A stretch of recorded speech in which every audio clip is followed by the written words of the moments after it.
Welcome to today's virtual Cabinet meeting. Before we start the formal business of the meeting, I must remind you that the audio of this meeting is being broadcast live on the Council's website, and the video of the meeting will be published afterwards.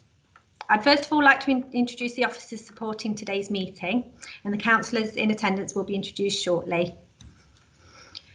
So we have Mike Hill, Chief Executive, Helen Barrington, Director of Organisational Development and Democratic Services, David Wakeling, Director of Health and Community Wellbeing, Mike Avery, Assistant Director for Planning and Regeneration, Alison Ball, Assistant Director of Finance, Joelle Davies, Service Manager for Economic Growth and Regeneration, and Joanna Gray, Service Manager for Planning Policy.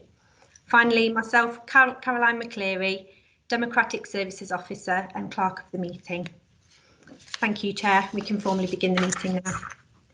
Thank you. Thanks, Caroline, for that, and welcome to everybody. It seems a lifetime, and it probably is a lifetime now, going into the 4th month of lockdown, and hopefully we can adjust and keep going as we have to. And you know, we've done an excellent job across the borough, and I think it's worth saying that before I open the meeting. You know, staff have stepped up to it, and the public, for that matter, have stepped up to it. And you know, we've tried to adapt to what the new normal that's being foisted on us at the moment. But anyway, I'll kick off with the meeting today. There are 11 items on the agenda. First one being apologies for absence. No apologies for absence received, Chair. For the purpose of the live audio and the recording of the meeting, I'd like to confirm the councillors who are in attendance. So present are the Chair of the meeting, Councillor John Clark. We have Councillor Peter Barnes, Councillor David Ellis, Councillor Gary Gregory, Councillor Jenny Hollingsworth, Councillor Viv McCrossan, and Councillor Henry Wheeler. Thank you. Thank you, Caroline. So the second item is to approve as a correct record the minutes of the meeting held on the 18th of June 2020, and I'll move those through. Chair, can I have a seconder? Seconded. Thank you, David. Agreed? Agreed. Thank you. And the third one, which is declarations of interests. Are there any declared? No. I don't think there's any that we have to do generically. So non-declared. So moving quickly on to item 4, which is the annual Treasury activity report for 2019-20, and this is reported to the Assistant Director of Finance. Alison. Yes, thank you, Leader. So as members are aware, the Council is required by regulation to report on its Treasury activity, and this is the annual Treasury report for 2019-20 that satisfies that requirement. As usual, there are 4 main areas to consider, starting with an update on the economy and interest rates. Unsurprisingly, this is dominated by impacts of the COVID-19 pandemic. Due to the close down of whole sections of the economy, it is probable that GDP will fall by 15% in Q2 of this year, and there is huge uncertainty as to how quickly the economy will then recover. That uncertainty is exacerbated further by Brexit and whether a trade deal can be agreed at the end of the transition period in December. The ratio of government debt to GDP is forecast to rise to 105%, and the forecast budget deficit is expected to be around 300 billion this year, and already debt is bigger than the size of the whole economy. In response to COVID-19, the Bank of England made 2 emergency rate cuts in an attempt to provide some support to the economy, first to 0.25% and then to 0.1%. And it's now expected by our Treasury advisors to stay at this level until 2022. As you're all aware, the government took action to prevent mass job losses through the introduction of a number of schemes to support both the employed through the furlough scheme and also the self-employed, and through grants and loans to support business, with the government providing guarantees against losses. The government is now planning a large increase in infrastructure spending to try and help the economy recover. And whilst there is hope for sharp recovery following lockdown, employment is likely to be heading for a significant fall in the coming months. I think we've probably all seen that in the press just this morning. So I think there were 10,000 job losses announced just yesterday. So for Gedling, the impacts of this will be seen both directly in terms of our investment returns and indirectly in terms of potential demand pressures that might result from increased job losses and the increased support that our community will need. So turning now to our overall treasury position at the 31st of March, which is at paragraph 2.2 of the report. With regard to borrowing, you'll recall that £1 million was taken from PWRB in Q3 at the historically low rate of 1.62%. That proved particularly favourable at the time, as it was taken the day before the Treasury increased rates by 1%. No further borrowing was taken during the year, and our total external debt now stands at 9.8 million, which represents a slightly under-borrowed position when compared to our capital financing or our borrowing requirement of 10.3 million. And that under-borrowed position is in line with our Treasury strategy.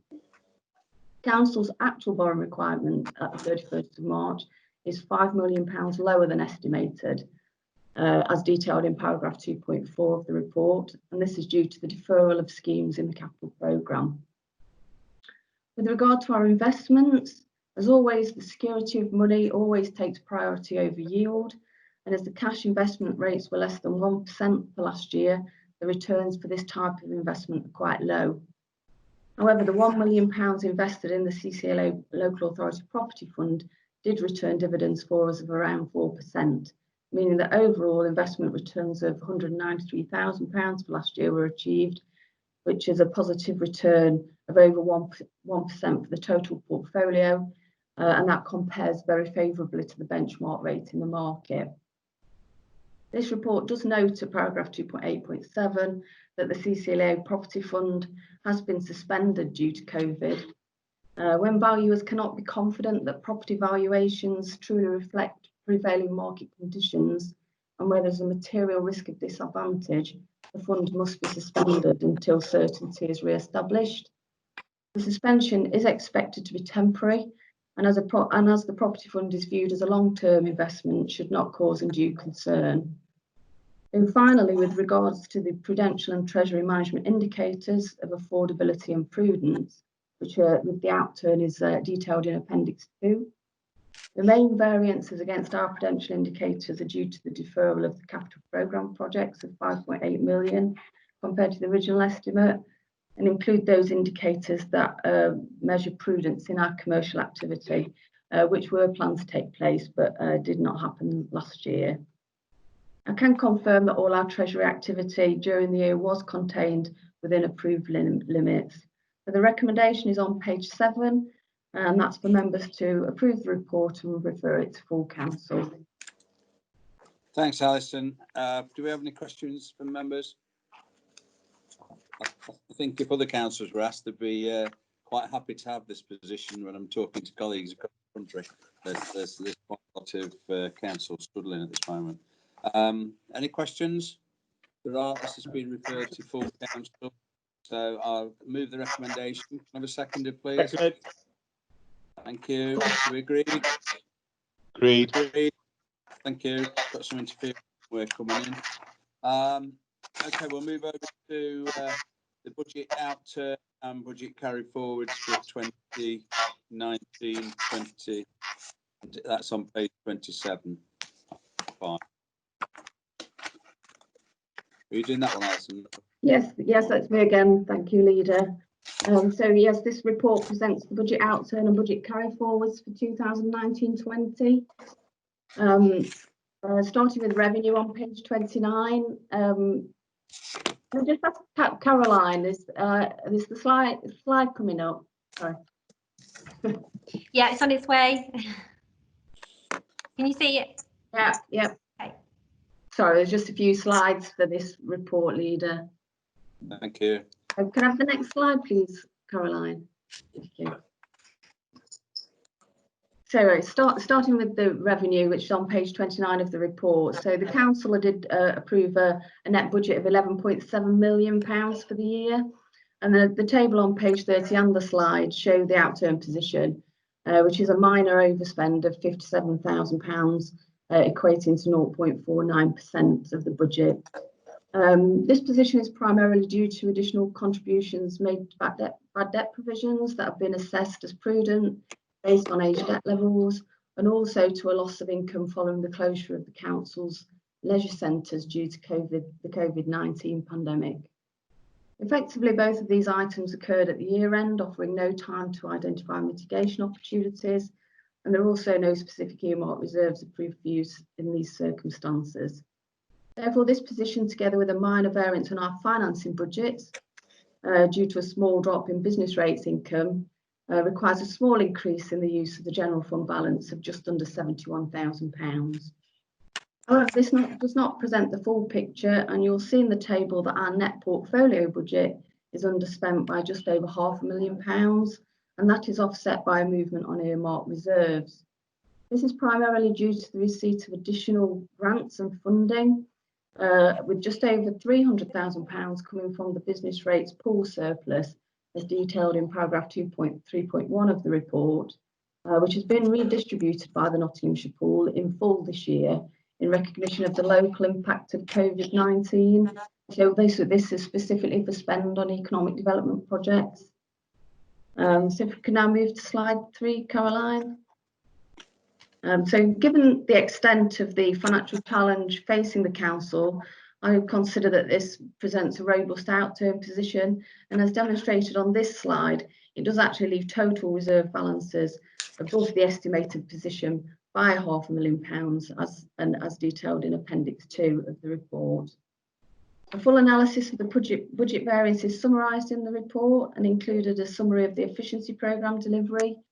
And whilst a significant number of projects required deferral to next year, the financial impact was contained in 2019-20 by underspends identified during quarterly monitoring. In terms of earmark reserves and provisions, the proposed movements today are detailed in paragraphs 2.4 and 2.5, and these are recommended to you today for approval. For earmark reserves at 2.4, these include new contributions due to new grants and income, underspends in one-off budgets for specific projects, variances due to projects being deferred, and contributions from reserves to fund budget pressures identified during the year. A full list of our earmark reserves is detailed in Appendix 3.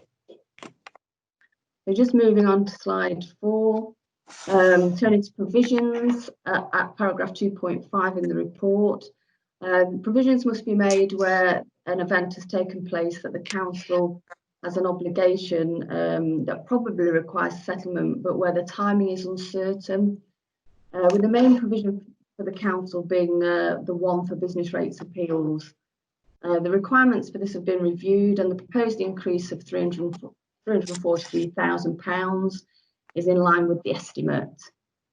The increased provisions for housing benefits and sundry debtor bad debts are increased by £104,000 and £65,000 respectively, which in total is actually £79,000 higher than the estimate due to an increase in both the amount and the age of debts. Moving on to slide 5 and turning to the capital outturn, which is detailed on page 40. Capital outturn totals £3.1 million for last year, compared to an approved budget of £4.6 million and underspend of £1.5 million. You can see on the slide the areas of spend that happened last year. So in vehicles, vehicle replacement programme, disabled facilities grants, £1 million spent mainly on improvements in our parks and open spaces, and £500,000 in town centres and some housing development as well at Burton Road. So that £1.5 million underspend, all of that is now proposed to carry forward to 2021, and the full list of schemes is detailed in the report. Of that £1.5 million, £387,000 has been approved by myself as Chief Financial Officer in line with the delegation arrangements, and £1.1 million for non-committed schemes, including disabled facilities grants, commercial property investments, civic centre toilets and IT equipment are now proposed for referral to council for approval.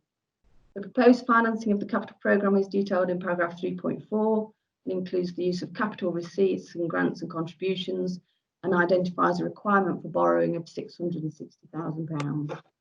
Capital determinations that are required by regulation to determine the financing of the capital programme and the revenue provision for the repayment of debt is detailed at paragraph 3.5 and is now proposed for referral to council for approval.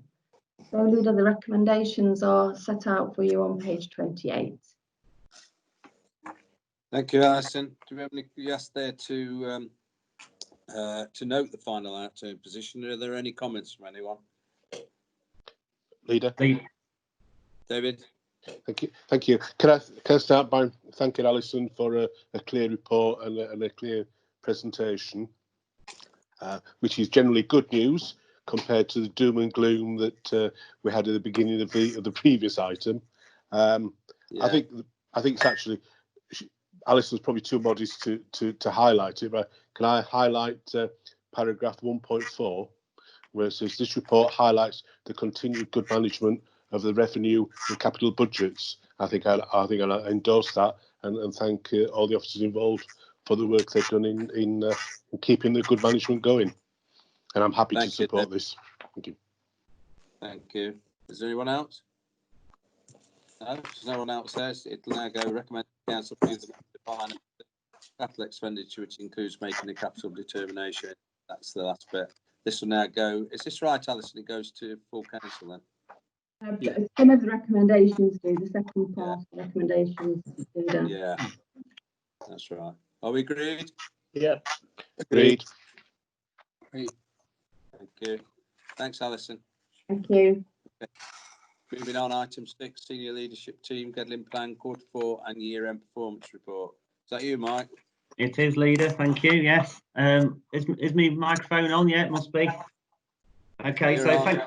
thank you. Thank you, Leader. Yeah, I'm going to spend just a few minutes going through a number of slides. I will present the detail around the performance, and then Helen will take us through the survey results that were undertaken last year.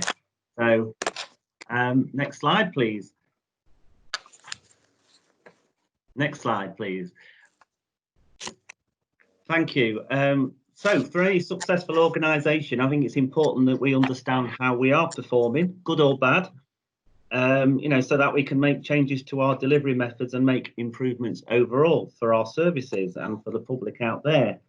On this slide, you can see how we do gather our performance data, and we do that to give us a comprehensive picture of where we are performing currently as a council. And I think it's important now just to refer to the report just very quickly. The headlines are detailed at the start of the report.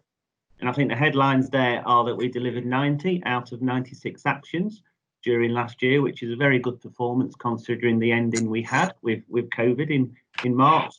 And indeed, if you look at the 6 that weren't delivered, very much they were affected by COVID. Things, for example, like the Pride of Gedling Awards, which couldn't take place because of the lockdown.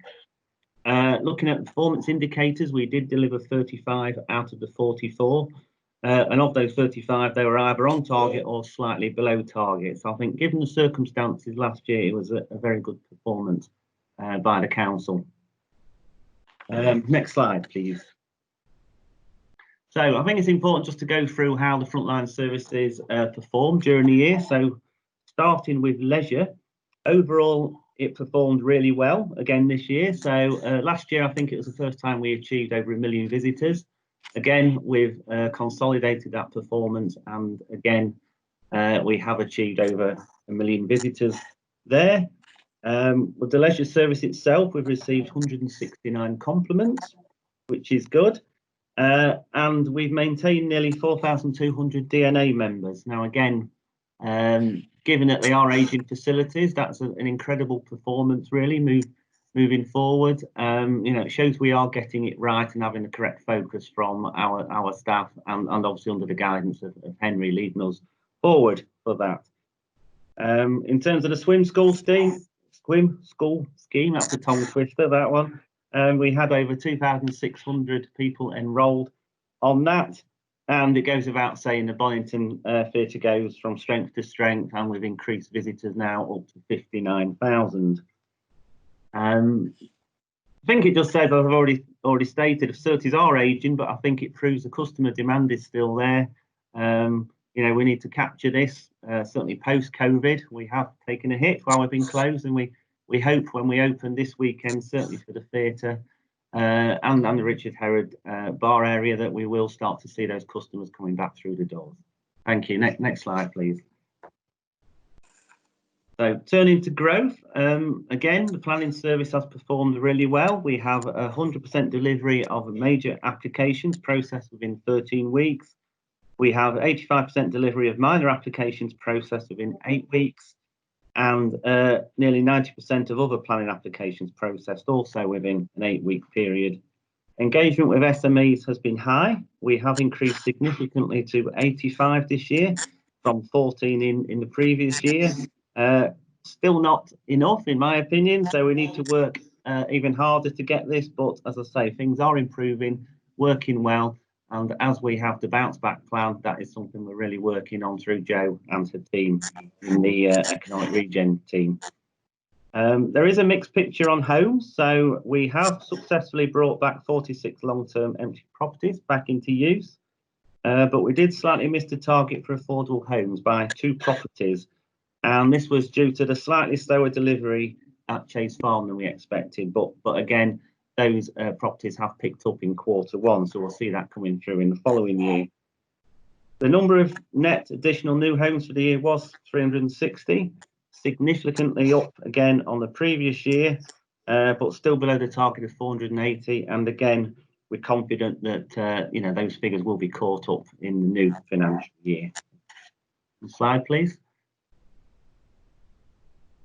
Just turning to public protection and the environment, really great news in that 97% of all fly tips were removed within 4 days.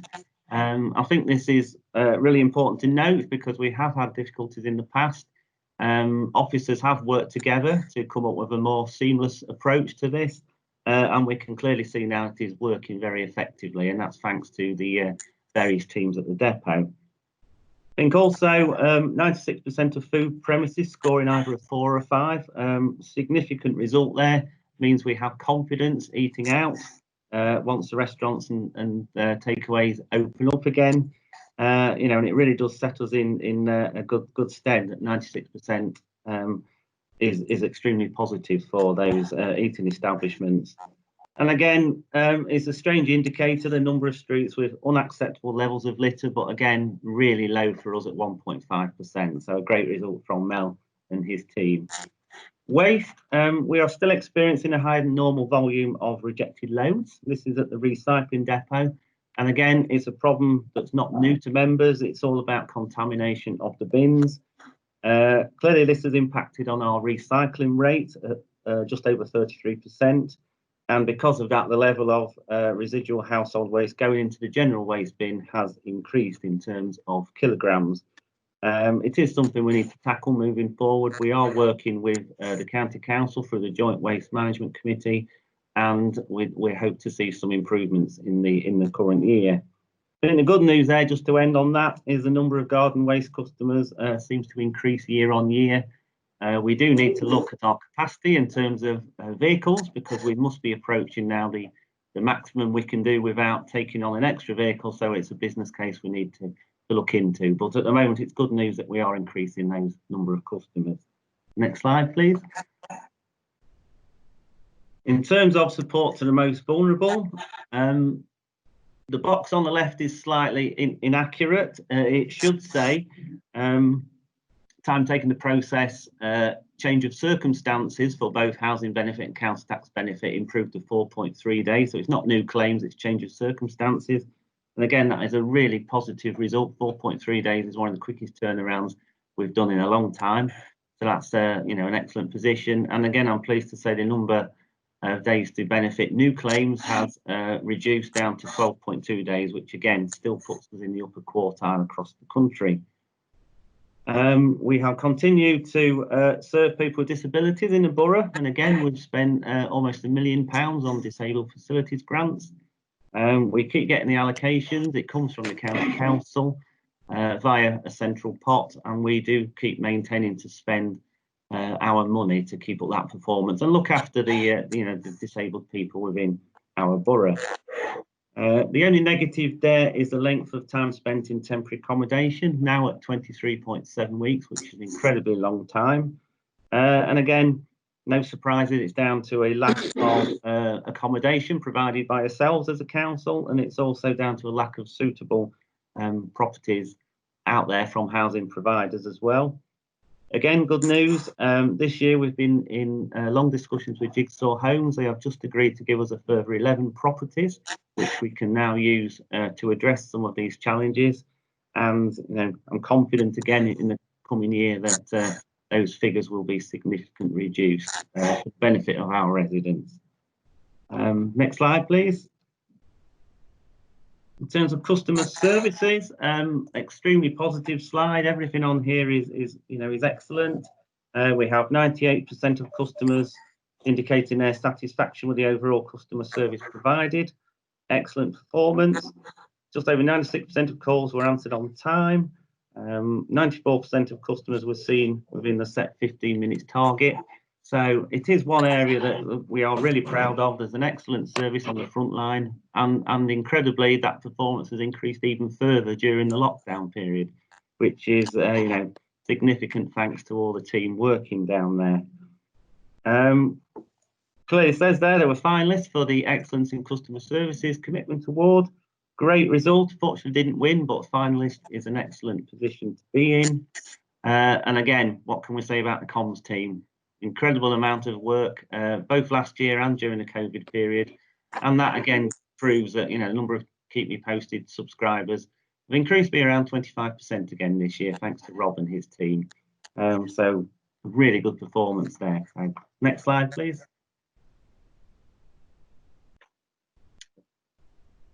Oh, thank you very much. So just to summarise, there are three main areas of concern. I've already discussed the temporary accommodation and the number of homes. I'm very positive and hopeful that we can change them from a red to a green in the current year. We do have measures in place now to start working on these, and we should see a significant improvement. Waste will always be a bit more difficult because we are restricted by the PFI contract of the County Council, and that is with Veolia providing the recycling facility. A lot of councils across the country have renegotiated these to accept more recycling materials. We're not in that position yet with Nottinghamshire, but it's something we need to keep pushing and working on. Yeah, so if I leave that part there and hand over to Helen, she can talk you through the surveys. So thank you very much for that, Mike. So yes, I'll talk for a few minutes, if I may, about some surveys that we've carried out. So next slide, please, Alec. Thank you. So I think the first point that I'd like to make is when we reflect on our performance as a council, it's important that we understand how we're doing through the eyes of our staff and our residents. So the first slide that's on your screen provides the headline results from the staff survey that we conducted in 2019. And as members of Cabinet might be aware, we survey staff every other year. We ask a series of questions about the job they do, how valued they feel, and we also ask about their manager and the organisation to just understand what sort of place it is to work for the council. So last year, 188 staff completed the survey. I'm really pleased to report that overall 93% of the responses have shown improvement against the survey results we saw in 2017. So 75% of staff said they feel happy working for the council, and that exceeds the Gedling Plan Performance Indicator target of 73% for the first time since we set that target. 83% of staff said they were proud to work for Gedling Borough Council.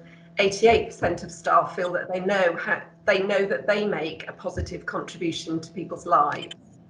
And the question that showed significant improvements against the 2017 responses is satisfaction with level of pay. And I'm sure members will be pleased to know that increased from 39% to 45%.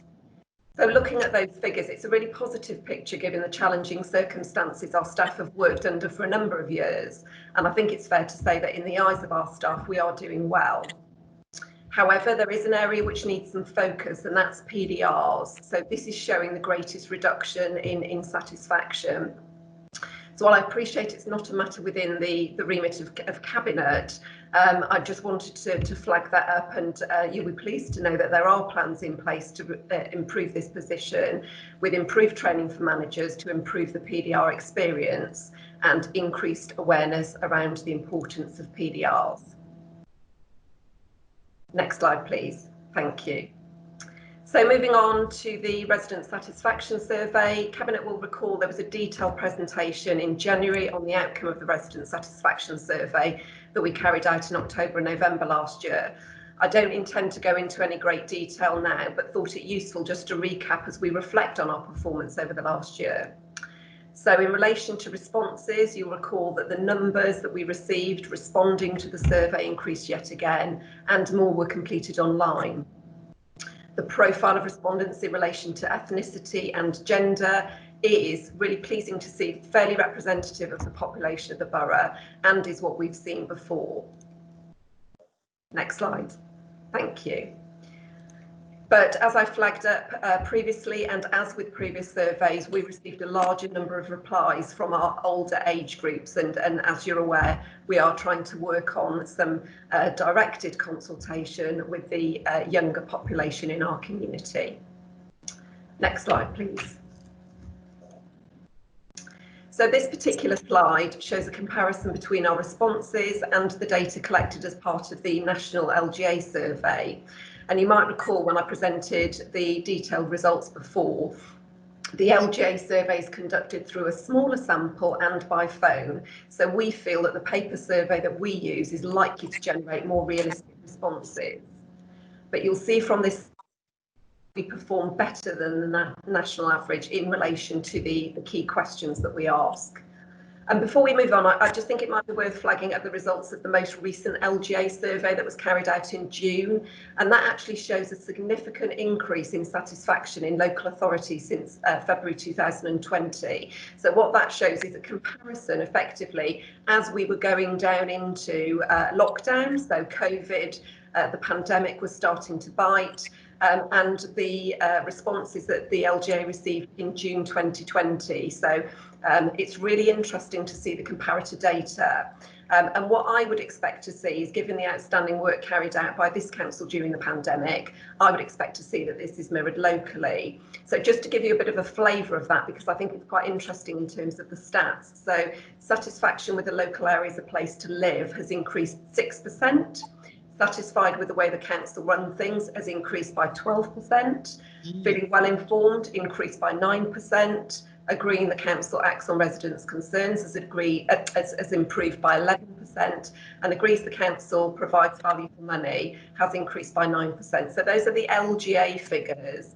But as I say, I think bearing in mind the outstanding contribution that this council has made to responding to the COVID pandemic, I would expect to see that sort of increase in, or I hope to see that sort of increase in satisfaction with our residents. So next slide, please. Thank you. So if I can just remind Cabinet of the responses to the 4 key questions that we asked as part of the survey. You'll appreciate there were a number of additional questions that we did ask. So this first one, 82% were satisfied with the local area as a place to live. And this had shown a general improvement since 2015, with a greater increase in satisfaction, particularly in the urban areas. Slide, thank you. So this slide shows satisfaction with the council, and you'll see that 68% of residents were satisfied with the council, which again is an increase in satisfaction levels since 2017, with a greater increase in satisfaction in the rural areas. Next slide. Thank you. So this slide is showing that 51% of residents think the council provides good value for money. Again, this has shown a general improvement with the greatest increase in rural areas. And the next slide covers feeling well informed. So 70% residents feel well informed, which again shows an increase in satisfaction over the time that we've conducted these surveys. And you'll recall that I previously made the point that it's positive that our rural and our urban communities feel equally as well informed, and we're not missing out on sections of our community. So just reflecting on the comment that Mike made about our comm service and how well they've operated over the last year, and particularly during the COVID pandemic. I think this particular indicator shows that. So for me, it's fair to say that, sorry, I've lost my track. So it's fair to conclude that in the eyes of our residents, the council is generally performing very, very well when you consider that data. Next slide, please. But there obviously is an area which requires some improvement. And again, you'll remember that I flagged this up at the Cabinet meeting, and that's responding to the concerns of residents. And you'll remember that we intend to carry out some more analysis to understand what lies behind this. Unfortunately, that piece of work hasn't progressed as planned due to the COVID-19 pandemic. We will pick this up, and we do intend to do some more work on it in due course. So that's reflecting back on the resident satisfaction survey. If I could just touch upon and move quickly to an overview of complaints and compliments.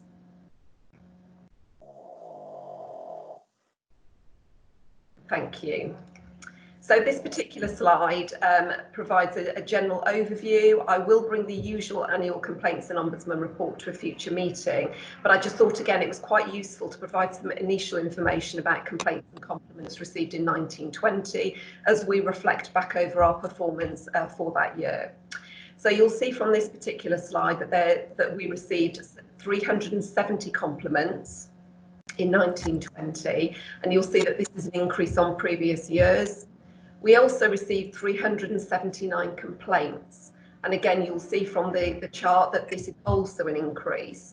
But it's important that we delve behind the detail and understand that 72% of those complaints were not justified and only 28% were upheld. And when we again delve into the detail and look at those complaints that went on to stage 2, it's not showing that there are significant issues coming out of our complaints.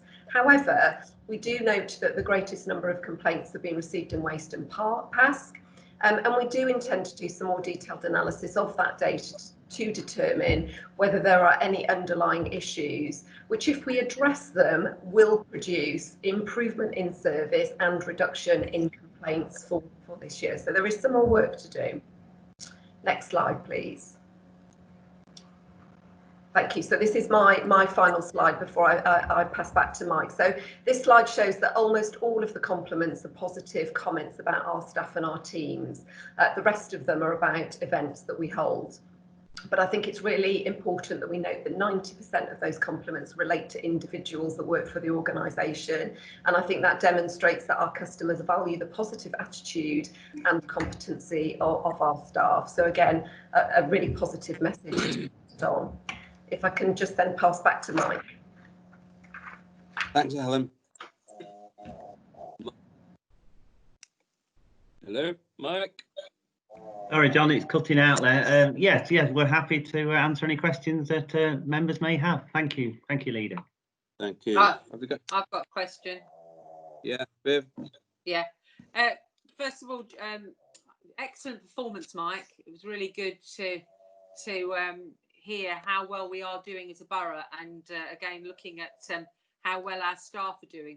I'd like to particularly say a thank you to the officer who's working around returning the empty homes. I know I've had an empty home in my patch, and I know that it's not something that's simple. It's quite a long, drawn out affair, and I just want to compliment the officer in terms of who's been working on that. I think that's a really good figure to say that 46 long-term empty homes have been returned, and I think that's excellent. But I'd like to thank the officers in that department.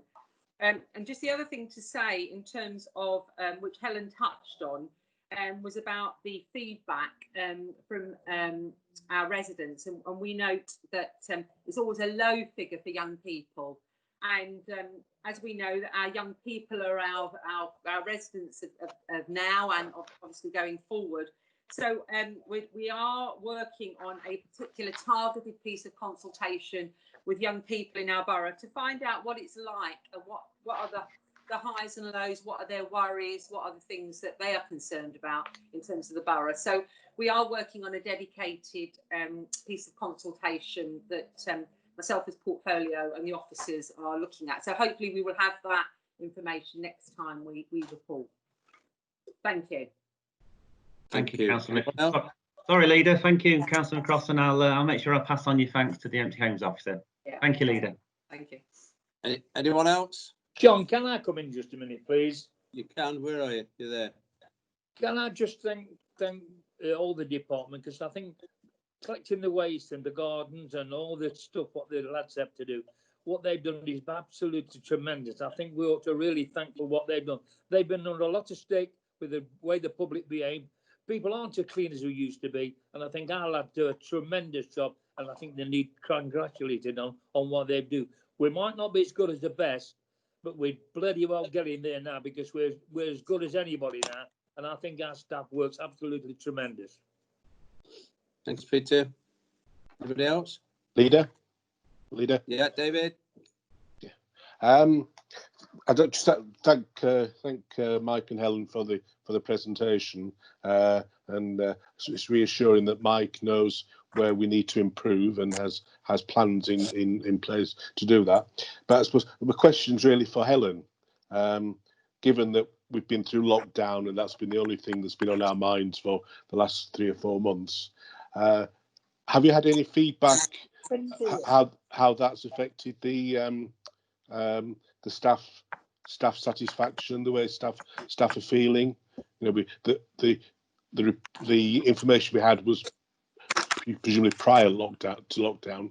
Just wondering if there's any, it might be soft information as to how lockdowns affected our staff.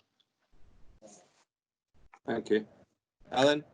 Thank you, Leader. If I might respond on that. So there are 2 pieces of work, actually, Councillor Ellis, that we've been progressing. So one was to have a look specifically at complaints and compliments that we've received from residents that related to COVID. So I presented that report to SLT a couple of weeks ago. The other piece of work we're doing, and I can't feed back on the detail of the survey, but we have just carried out a survey of staff to just understand how they've been affected through lockdown, whether there's any particular support that we need to give as an organisation to them. But we're also asking them about current work arrangements, and actually whether they want more flexibility in working arrangements moving forward. So the very high level data that I've seen, again, is very, very positive from our staff. Very much feel supported in very difficult circumstances, but also very supportive of looking at flexibility in working arrangements moving forward. There will always be some issues that we need to obviously address in terms of detail, but I think the information that's hot off the press is actually a very, very positive picture from our staff. Thank you. Anyone else?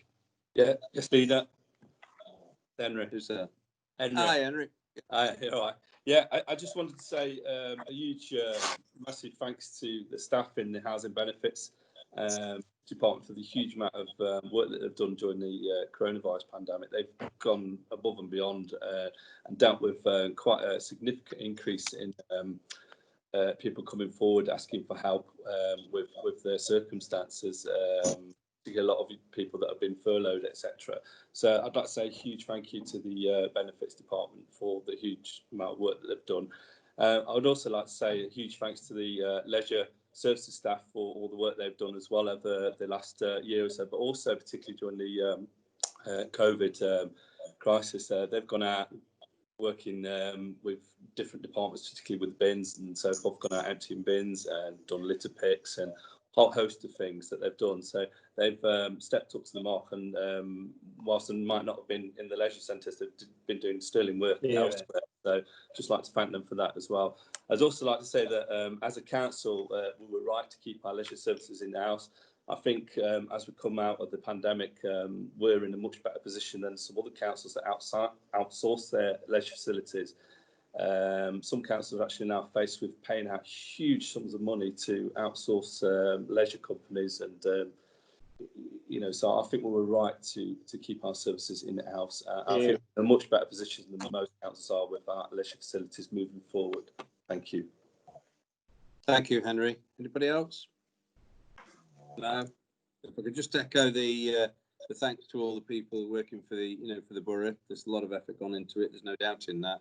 And again, I think I mentioned it last time, that Henry's just said about keeping our own leisure facilities has proven to be the right decision. Can I just ask, Mike, that I've got 3 items here. There is a problem with this waste, and I think we've got to get a grip of it, because it's going to completely basically mess up all the sort of good work that's done. So I don't know whether we move to finding people for contamination. I think that'll be very hard to police, but somehow to encourage. And I know that a lot of work is going on, but it's going to cost us seriously, because we'll end up with landfill tax and everything else coming at us.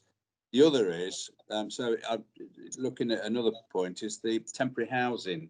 That cannot be allowed to go on as it goes on, and I'm sure Henry will pick this up. Yeah. That we have, we have to look into it again to see what we can do, because there's significant costs to us now out of a very small budget going towards housing people in hostels, etc.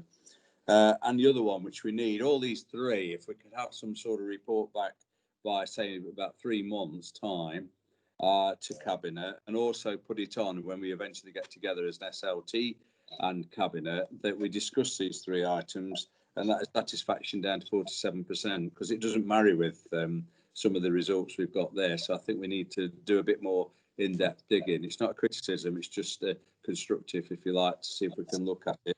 2 of those are costing us serious money, and the other is obviously reputation in very difficult times. But I do thank everyone on behalf of the Cabinet, on behalf of the rest of the group and the Council, for the excellent work that's been carried out through which are difficult times. You think these months, this quarter four is the area that have taken a lot of the virus time, COVID-19 being involved with it, and I suppose quarter 1 now will be the same when we get those coming up again. But thanks to all. The recommendation is that the progress against the improvement actions and performance indicators 2019-20 Gedling plan, and we're asked to know. Are we agreed? Agreed. Yeah. Thank Yeah, you. great. Moving on to health, safety and thank you, Mark. The one thing I did, Mike, forgot. I suppose I ought to welcome you to your first Cabinet as the new Chief Executive. Thank you very much. Yes, we get that used to working with you. That you and you, as you can see, you've got a good team which you've partly put together, and we move on with strength. So welcome there. Another thing, I've just been reminded that Michael, has due to personal circumstances, needs his apologies recording, so we need to note that wherever it needs now. So moving on to agenda item 7. Health and Safety and Emergency Planning Officer. Who's going to cover this? Is it Helen? Yes, thank you, or Leader. David? It's Helen. Leader, yes, I'll pick this up.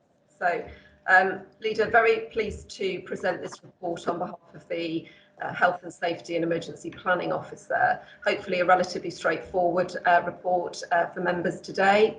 So just in terms of context, we don't currently have a business continuity policy in place. There is some reference in our emergency planning documentation, but no specific document that covers business continuity. And you'll see from the report that a business continuity policy is effectively a set of standards and guidelines an organisation has in place to ensure resilience and proper risk management arrangements in the event of things like a pandemic or a flood or a cyber attack. So whilst we didn't have anything in place, work had already commenced on putting a business continuity policy in place, and the impact assessments you see appended to this report. It was progressing before the COVID-19 pandemic hit.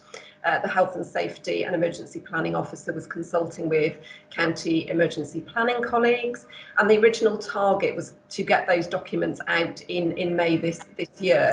But clearly, with the advent of the pandemic, that work had to be escalated and brought forward. So notwithstanding the fact that we didn't have a policy document in place, impact assessments were carried out at the beginning of the pandemic. The council reacted extremely quickly and made sure that appropriate documentation was in place to carry us through the response phase. And that's obviously referred to in the report that you saw last time at Cabinet. So that's the context. We've obviously done an awful lot of work around the impact assessments. They are very much focused on response to the COVID-19 pandemic. What we didn't want to do was wait to get policy in place, so we did bring this piece of work forward as well. So hopefully the report, as I say, is straightforward for Cabinet. We're requesting approval of the policy, the templates and the guidance. But one other thing that I'd like to specifically flag up is you'll see in terms of our responsibility under the Civil Contingencies Act, we have the additional responsibility for business continuity promotion. So we're not responsible for business continuity arrangements that individual businesses in the borough might have. But what we are responsible for is promoting business continuity and the importance of it. And it's fair to say that historically it's been on a reactive basis, and we've provided guidance to businesses as and when requested. And I think reflecting on the impact of the COVID-19 pandemic and the importance of having these sorts of processes and documentation in place, it's clear that we need to be much more proactive. So you'll see from the report that we intend to create a specific web page with guidance for businesses, and the templates that hopefully Cabinet will approve today will be uploaded for businesses in the borough to use. We already, as you know, have established sort of an e-gen type alert, so keep me posted alert that we use for business, and we're able to promote business continuity through that as well, Leader. So in addition to the approval of the policy and the templates, the report requests some officer delegations. And the reason for this is that there are currently no officer delegations in place for business continuity. So we're asking for two, a delegation to allow me to make minor amendments to the policy. So that would be very basic updates, such as changes to job titles, and that mirrors what we would see for other changes to policies. Anything major would obviously come back for member approval, and Leader, we would come to you for that or bring it back into Cabinet. There is another operational delegation that we're asking for to the Health and Safety Officer. So if these templates and guidance need minor amendments, so need tweaking, the officer can get on with that. That's an operational matter that really doesn't need to be presented to members. So once this report is approved, as I explained, we already do have impact assessments in place that were carried out by service managers at the beginning of the COVID pandemic. They were very much focused on the impact of the pandemic at that time. What we need to make sure is that they cover the full range of incidents that might occur. So they cover flood, they cover fire, they cover cyber attack, for example. So we are going to ask managers to revisit their impact assessments by September, just to make sure that we are absolutely covered off in relation to business interruption incidents. So finally, Leader, my thanks to the Health and Safety and Emergency Planning Officer who's brought this work forward to enable me to present this report to you today. He is still, as you can imagine, heavily involved in the Council's response and reset work, but it is really, really important that we get this policy and these templates signed off today. So he's done the work behind the scenes and brought this matter forward. So that's all I want to say, Leader. The recommendations start on page 111. Thank you. Do we have any comments from any member? No. So I just had Helen, my thanks, to Grant, and I was going to say his team, but he hasn't got a team. It's Grant. It's probably something we might have to look at in future budgets to give some assistance, because it's obviously with COVID, and every time you switch on the television or radio, there's something else that's out there ready to bite us. So health and safety is going to be a very important part of this. Of any council for that matter, but on page 11 we have the recommendations. I'll move those. Do we have a seconder? Seconded. Thank you, and we agreed. Thank you. We're moving over now to item 8, which is I think it's Joe, Service Manager, Economic Growth and Regeneration. Thank you, Chair. Where are you? See you. Hiya. I feel like I have to wave at you all. Thank you for the opportunity to present this, and it's really exciting. We have talked about the Carlton Square regeneration scheme before, and I'm really pleased today to be able to present to you this report, because actually what we're trying to do with the report today is to secure all the necessary approvals to be able to deliver the improvement scheme now, with a view to getting on site in January and really making a difference to that area of the borough. Before I go into the details of the report and the recommendations, I just wanted to summarise the work that's already been done to date And as I said, the Cabinet have already seen the proposed plans and the general principle of working with a private owner for the precinct.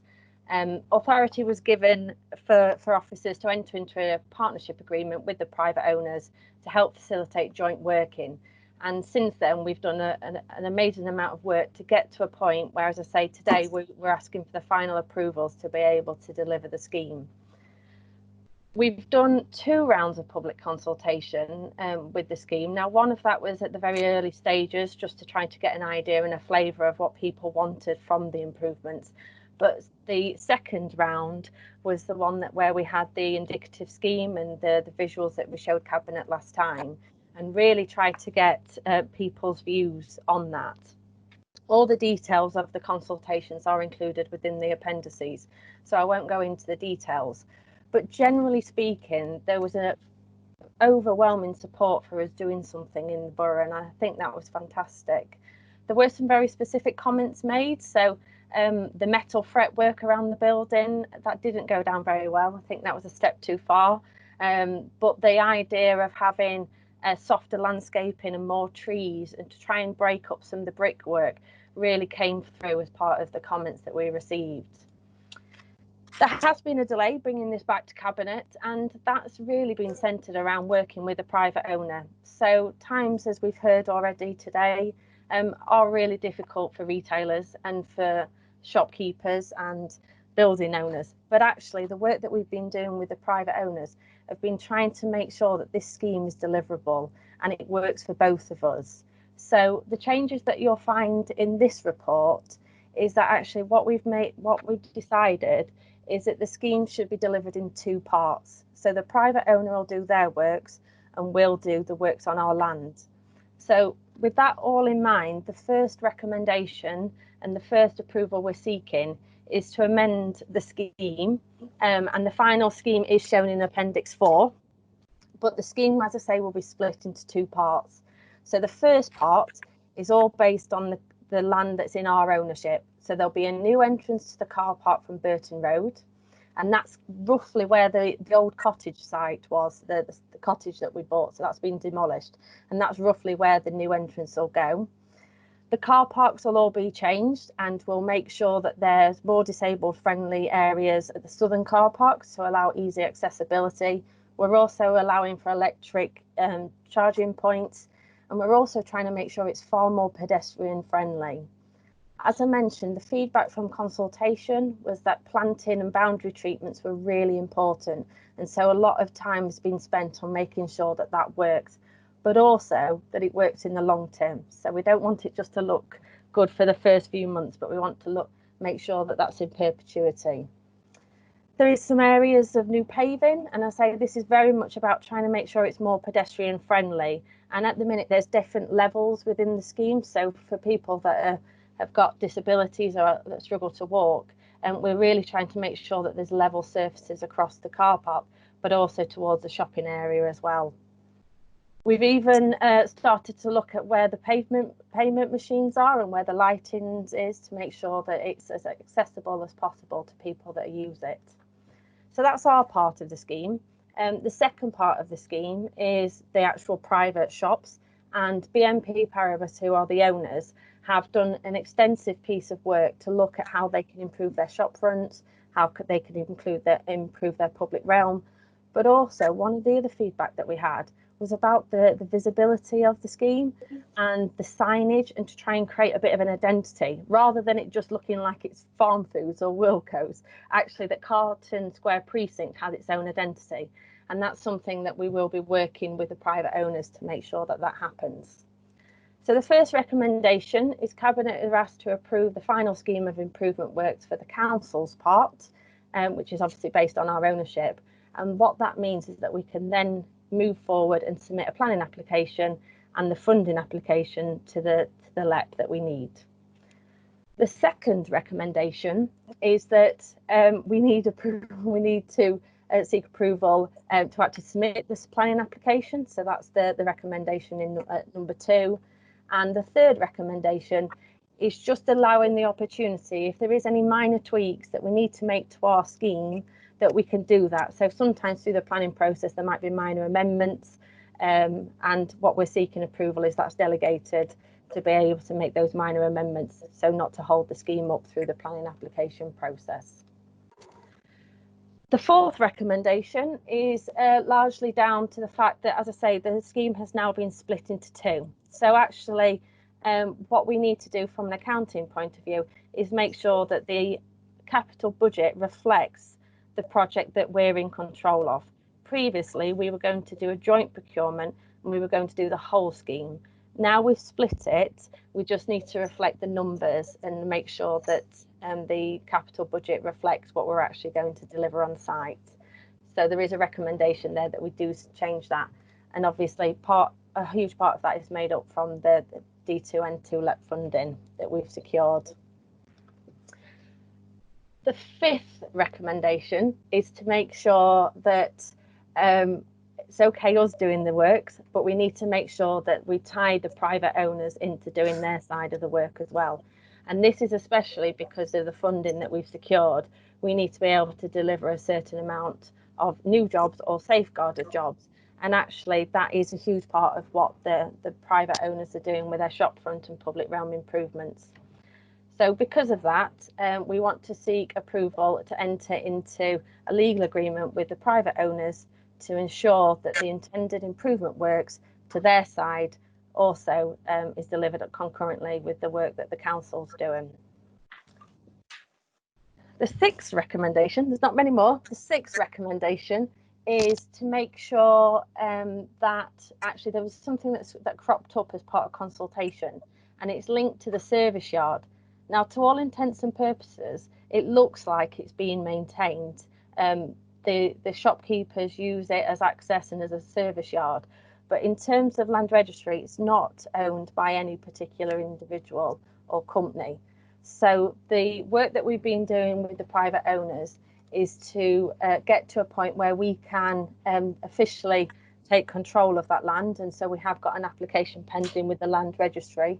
We want to make sure we do the resurfacing works to make sure that it ties in with the rest of the scheme.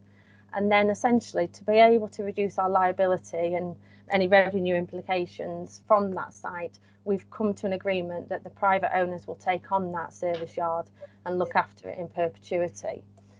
We've asked for it as a slightly different funding, and this is only because of applying for the funding to the LEP. We want to make sure that it's seen that we're not spending public funding on the private service yard. So that's why we've sought to do it as a slightly separate budget. We don't think it's going to cost up to the £25,000, but again, we wanted to make sure that we don't delay the scheme by having to come back and ask Cabinet for any further funding. So we are expecting to make a saving on that, which I'm sure we can use on another regeneration scheme somewhere else. And then finally, the last recommendation is to seek, I guess, to ask Cabinet to note the progress of the scheme and the fact that actually this scheme, we're expecting to submit our funding application by the end of the month. We'd be wanting to put a planning application in by the end of the month. With all being well, everything's starting on site in January. So it's to note progress and the plan for us to submit the funding application shortly. Thanks, Joe. Any comments, anyone? 7 recommendations there. Jenny? Nick. Viv. Viv. Viv, sorry. Viv. Or is it me first? I've Can not I just... seen Jenny's, yeah. All right, okay. Can I just say, oh, that was exhausting. Well done. Super, super, super, super. It's going to look absolutely brilliant, and yeah, lots and lots of work, and I absolutely get all the stages. Brilliant. And I know that something that we're going to we've got aspirations for and we're going to aspire to is to also think about public services in terms of toilets, and I know that's something that you've got on your radar to think about, because we all know that obviously to make sure we're meeting everybody's needs in our communities and to keep people shopping, it's about having those facilities. And I know that you're going to be working with the private owners on that, so I think that's great. So it's just to say keep up the great work and yeah, keep going with your 7 recommendations. Thank you. Jenny, do you want to say anything? Jenny there? No. Gary, faces your patch. Yeah, the faces a lot. The only thing that I have got concerns about is the shop part. What I don't want to do is us to modernise everything, liven everything up, and still keep the same abortion that they've got in the shops. I haven't seen any drawings or any proposals that they're looking for that we can see, well, yes, this is going to fit in. This is going to fit in with what we can do. But I don't want it to look like exactly the same as what it does now, because it was an abortion in the 1960s, 70s. And it's no different now than what it was then. And the same, possibly the same owners, I think it is, have done absolutely nothing. They can't even change a rusty old dustbin. And basically, you've only got four shops down one side and probably two down the other. And it's just an alleyway from the 60s, early 70s. So I would like to know and like to see some evidence. I mean, I'm not saying that you're not going to do a good job, and it's a fantastic job that you're doing, but I don't want the shop to look exactly the same if we're going to modernise everything else around it. It seems a shame that they're not going to join in. Thank you. Okay, thanks, Gary. It's called the term is brutalistic concrete. Okay. That's what's called it. Brutalistic concrete, apparently, according to the Guardian. Is that right, Peter? Yeah, correct. There. Do you want to come in, Joe? It does. Yeah, it is. Do we have any involvement? I know you'll have influence on, doing away with some of them shutters or making at least a little more presentable, because they go down at 3:30, and it does look, apart from Wilco's and Farm Foods, it looks desolate. Absolutely, thanks, Chair. I think the key thing to mention with all of this is that through the extensive work we have done with the private owners, we've shared the same architect. So these plans have been drawn up in conjunction with ourselves, but also with the private owners. And actually, the original scheme, we were going to do the whole scheme together, so we would have delivered the works on time together. One of the recommendations is to enter into that legal agreement to make sure that although we're going and doing the scheme separately, that we tie them into making sure that they deliver their part of the scheme as well. There is added complications, not to go into the planning too much, but actually a lot of what they could do on their own shop fronts is permitted development, so they don't necessarily need to apply for permission. So one of the things that we've been trying to work with them is how they're going to improve the shop fronts and the facades, the public realm, when actually they could just go and do it tomorrow. So there's been a lot of work done. What I will make a commitment to is, though, and something that we have been working with the private owners, is we really want to promote the good work that is being done. So we are going to be doing a joint press release where we will be able to show some visuals and to be able to promote what's happening. So you might not have seen them yet, but we are still working on that. But as I said, the key thing today for us is to make sure that we're in a position to submit our own planning application and to be able to keep progressing with the scheme. And with the legal agreement, that will then tie them into being able, having to deliver as well. So just bear with us for the images. They are on their way, I promise. Okay, thanks. Just before I move to anyone else, just before I move to recommendation. Chair, I think Councillor Hollingsworth wanted to say something, Chair. Sorry, yeah. Councillor Hollingsworth. You're not there. Thank you. Sorry, I have been waiting for some time. No, I haven't got one of those buttons, so I can't put my hand up virtually. Just to say thanks to Joe and all the staff who've worked hard. I think this is going to be a really important part of the recovery, particularly for that area, and with the developments around on the other side of the road, it will improve the area a lot. I think it's going to be really important when that legal agreement's entered into, that there is a time scale, so there's not a huge gap between the work that the borough carries out and the work that Paribus carries out. I mean, let's face it, today, hopefully we wouldn't give permission for anything like that to be built, in terms of visuals, in terms of inviting antisocial behaviour. I'm hoping they can improve the shop fronts. It's certainly in their interest to do so. as part of a recovery as we come out of COVID. But there's a lot of work there. I think it'll certainly improve that area, and with the improvements now on the flats with the painting that's gone on, I think it'll look a lot better. The toilets are a real issue because it's in private hands, but clearly it's something we've got to keep pushing on, because it's something that most people say they would like to see more of.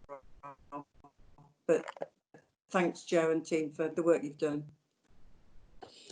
Thanks, Jenny. Chair, if I could just, Chair, sorry, if I could just add, I mean, I think the key thing just to mention here with the timescales, and you talk about the economic recovery, is that actually we have made a conscious decision that we didn't want to do any works before the start of the Christmas period. It was felt really important that if shops are getting back up on their feet, the last thing that they want is to be surrounded by a construction site. So that is something that we have been working with BNP Paribas on, in terms of how we can do whatever we can to support them and the shopkeepers in the run up to the Christmas period. And then when that's over, then we can start and have a fresh kind of 2021 stamp on it, and really help kickstart next year for them as well. Thanks, Joe. I was just thinking of another name for it, from brutalistic concrete to Gedling South Bank, you know, with the festival hall and all that lot. It's a bit like that. Just before we move to recommendations, can I just thank you, Joe, and the team down there, because quietly people think, yeah, the council's not been around, but I know you've personally been out rallying the businesses, trying to back the government's recovery call, and it needs recording our thanks for that, because some people are just battered at the moment, businesses. And if you imagine if you're in Leicester, when you put open one day and shut the following day, and again that could happen in this area. So a real thanks. I've had some good feedback from people in business, small businesses off the high streets, thanking you for their visit. So I will move the recommendations, which are on page 47, and there's 7 of those. Can I have a seconder? Second. Yeah, are we agreed? Yeah, agreed. Yeah. We're moving on to item 9, and that is the Greater Nottingham Strategic Plan growth options. I'm not quite sure whether it's Mike or whether it's Joe going to lead this one. It's me, Chair. Thank you very much. There we are. Thank you. Can you see me okay? Lovely. Yeah. This report relates to the Greater Nottingham Strategic Plan, the growth options document, and the period of consultation which is due to start shortly. So members will be aware that at Gedling we have a 2-part local plan. Firstly, the core strategy that was adopted in 2014, and the Part 2 local plan, which is the local planning document adopted more recently in 2018. Now we have a legal requirement to review our local plan every 5 years, which means that the core strategy, although it feels like a relatively recent document, is actually ready for review. So that's the document that we're looking to replace through this exercise. The replacement document, the Greater Nottingham Strategic Plan, will similarly be based on the Greater Nottingham area, and we will be working closely with Broxtowe and Nottingham City Council and Rushcliffe to take it forward. In terms of the other plans and the other authorities in the Greater Nottingham area, Erewash are preparing their own growth options document, and they are nearing the end of the consultation period for that. And Ashfield Council similarly are taking forward a single part local plan and are moving ahead with that one. So in terms of the scope and content of the Greater Nottingham Strategic Plan, we're very much guided by the NPPF. This advises that a strategic plan should cover approximately a 15-year period. So our strategic plan is going to go up to 2038. The current core strategy covers us up to 2028, so we'll be rolling forward by an extra 10 years. In terms of the content of it, the broad chapter headings are going to be similar to the current outline core strategy and local planning documents. So talking about growth and natural environment, the green belt, employment, retail issues, the types of homes, design, infrastructure, etc. So a similar sort of scope to the documents that we're more familiar with. In terms of the process, we have a legal requirement to consult at 2 key stages. First, early on in the process, and secondly, immediately before we take the document to the planning inspectorate for the examination stage. So the stage that we are now at is the Regulation 18 stage, and it's called the Growth Options Document. That's the document that we're looking to consult on. And the document itself is attached at Appendix 1. Now you'll see that the document is not a draft plan at this stage. What it is, it's a series of questions, and we're looking for views on the more detailed scope and content of the document. So at this stage, there are no decisions that have been made. It's trying to establish the scope of the draft plan. In order to inform the next stage of the plan making process, which will be a draft plan, we'll need to gather a wide and robust evidence base. One of the key documents comprising that evidence base is the Growth Options Study. Now that document, there's a briefing note explaining more about that document that's attached as Appendix 2 to the report, and I'm going to come back to that shortly. In terms of the third appendix, that's the sustainability appraisal, and then that's also an important stage of plan preparation. So the sustainability appraisal at Appendix 3 again comprises 3 elements, and what it's doing at this stage is again setting out the methodology for how we will undertake the sustainability appraisal of the draft plan when that's available to us. So we are setting out the assessment criteria we're going to use and the list of plans and policies that will be taken into account. Moving on to consultation on the draft plan, we do need to accord with our statement of community involvement. And as is required by that document, we prepare a separate consultation strategy for each document that we produce, so we can explain in a little bit more detail exactly how we're going to be consulting. And clearly, at the present time, with regards to lockdown, we've given special consideration to that consultation strategy. A lot of the more standard approaches to consultation aren't available to us, so we've had to be a little bit more imaginative. So we're relying more on social media and the preparation of briefing notes. Rather than arranging meetings, we have a couple of YouTube presentations, so we're able to circulate those to the parish councils and other organisations, so they will be able to rely on those YouTube presentations and come back to us with any questions. So we'll clearly keep the situation under review, and as locations that we would normally use as deposit points, such as libraries, are become publicly available, then we can review the situation. So in terms of moving forward with the preparation of the Greater Nottingham Strategic Plan, as I mentioned, the next stage will be the draft plan itself, which will include draft policies and the allocation of strategic sites for development. And in terms of timing, I've included a reference to what our current assumptions about timings are in the report, but that's very much under review. Clearly, where we are with lockdown has meant that those are unlikely to be achievable. Some of the evidence that we're going to need to prepare to move to the next stage are reliant on lockdown measures being lifted further. So we're going to keep that situation under review, and we'll be able to report back in due course once we're able to define a more firm timetable. So just moving on to the appendices, if I can explain those in a little bit more detail. The first appendix, as I mentioned, is the consultation document itself, the growth options document. So as of Monday, the 6th of July, we'll be consulting on that document until September. So we're going for a 10-week consultation period, which is clearly in excess of our normal consultation period, which is 6 weeks. The second appendix is a briefing note, as I mentioned, relating to the growth options study. Now, this is a report undertaken by consultants ACOS. And I think it's important to note that it is just going to be one part of the evidence base that we use to decide where growth happens within the borough and our strategic approach to the distribution of growth. So the growth options study, it doesn't look at a specific number of homes that need to be accommodated because that figure isn't known at this stage.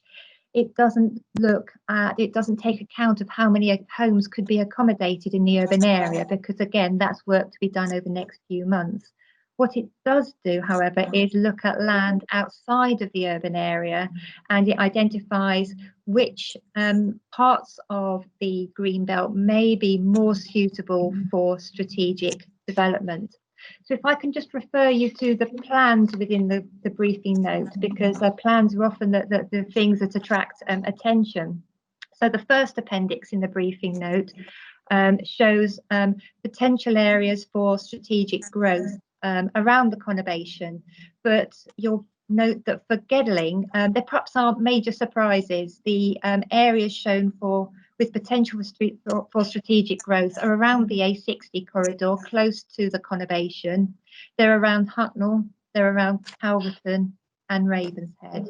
Now, it's important to emphasise, as I said previously, that this is very, very much a starting point, and those darker blobs on the plan that show those areas with potential, whilst we're not clear on numbers at that stage, we can say that those areas that are shown as darker areas, that's significantly more area of land than we would need. And as I said previously, we would need to obviously accommodate homes within the urban area where possible. So there are very much choices to be made there. The second plan that's attached to the briefing note are sites that have been submitted by developers through our SHLA process and as part of a call for sites that took place last year. So again, the reason for including those are so that the developers who promoted those sites can see how they've been taken into account in the study. No decisions have been made at this stage about the suitability of those sites. And the third appendix attached to the briefing note lists out the areas from the first plan, i.e. the areas with possible potential for growth, and how those sites promoted by developers fit in or link to the areas with potential. So it's for information only at this stage, and there's clearly various steps that need to go through, lots more evidence gathering over the next few months.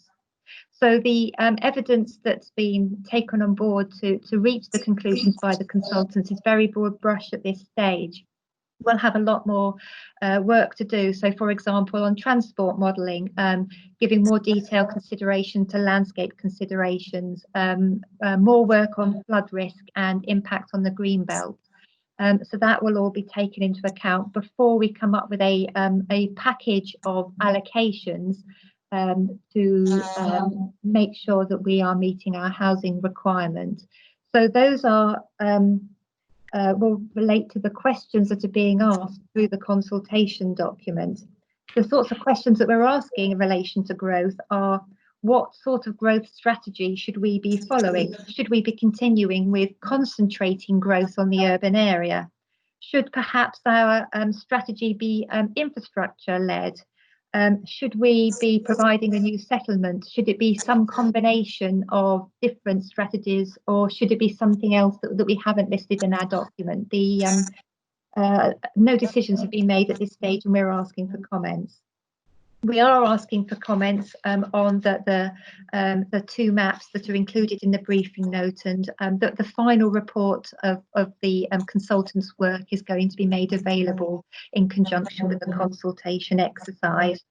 So it may generate some interest, but the key point to remember is that this is purely the recommendations of the consultants at this stage, and no conclusions have been drawn by the council at this stage. So in terms of the recommendation, the first recommendation is that the growth options documents, that's Appendix 1, is approved insofar as it relates to Gedling, to allow us a period of public representation starting on the 6th of July, next Monday. And the second recommendation is that authority is delegated to the service manager to make any minor editing changes. A degree of tidying up has been undertaken to the growth options document since the report was uploaded for Cabinet. Thank you very much. Thank you very much. Jenny, do you want to add anything? Yeah. You're muted. Beg your pardon, I thought I'd taken it off. That's what keeps happening, I think. Just thank Joe and Alison and the team. This is work that's been going on in the background and in the foreground as well. We had a good discussion at JPAB, the Joint Planning Advisory Board, this week on this very thing. It's something we've got to get on with. The government is keen that we press on with these plans. There's an awful lot of work goes into this. If you look at the appendix themselves, they can't even be printed with the public agenda because they're too weighty. But it is for consultation. I think councillors can help if they have any of their own social media pages, if they can put the links onto the YouTubes on the appropriate documents. I think that would be good to get it out as far as we can, and obviously make people aware of the consultation that's going to take place, so that we get good feedback to inform the document once it goes forward as a complete document for inspection. Thank you. Anyone else? Leader. Yeah, David. Thank you, and thanks to Joe for the explanation. I think I now understand the Appendix 2, which I struggled with earlier on, but I think it's a bit of an understatement to say it may generate interest. I think it's plenty of interest to come. Yeah, but I'm pleased. And again, I know this is speculative, but I'm pleased on page 23 of the main document that the tram extension is shown through a possible extension tram route through Gedling is shown. So I know that's speculative, and it may generate interest, but it's good to see that it's there for now. Thank you. Thank you. Anyone else? No. All right. Thank everyone in planning department, Joe, Alison, the rest of them. Recommendations there. 2 items on that recommendation. 183 is the page. I'll move it. Seconded. Second. Seconded. We're agreed. Agreed. Agreed. Thank you. Agreed. Moving on to the final piece, which is the forward plan. Any questions on that? No questions on the forward plan. Just a couple of comments on any other business, and it probably relates actually to the housing. I was just thinking there was a promise of 3 million more people coming into the country. I thought that could have caused some interest for planning. So we'll wait and see what happens there. I think probably David, you might want to comment on this today. For those who've seen the news, I've not seen the full news, but the police nationally and locally, we know they're doing a job locally really well, but nationally have cracked some incredible organised crime, and I think we need to record our thanks for the effort that's gone into that. It won't just be the police; it'll be it'll be local authorities, it'll be all sorts of people, intelligence services, etc., that will make life a lot better on the streets. I don't know whether you're a bit nearer to it, David, with being on the crime panel. I don't know if it's come through yet. I've only seen what's been on the news today, but it's described as every force has been involved in it, addressing some sounds like really nasty, serious and organised crime gangs. So it's good. It's a good movement. Yeah, it's a good movement. I think also is locally that we've been involved with, and Dave Wakeley, etc., has been involved with and yourself is the Operation Reacher, which has done what it says. It does reach some people, and some people are now being apprehended, and hopefully it'll be a little bit safer on the streets. I just wish to, comment on that. Is there anyone else? Any items? Any more items urgent? If there aren't, I'll thank everybody for taking part, and we'll switch off, countdown, or whatever we do next. Thank you. Thank you. Thank you, Leader. Thank you. Thank you.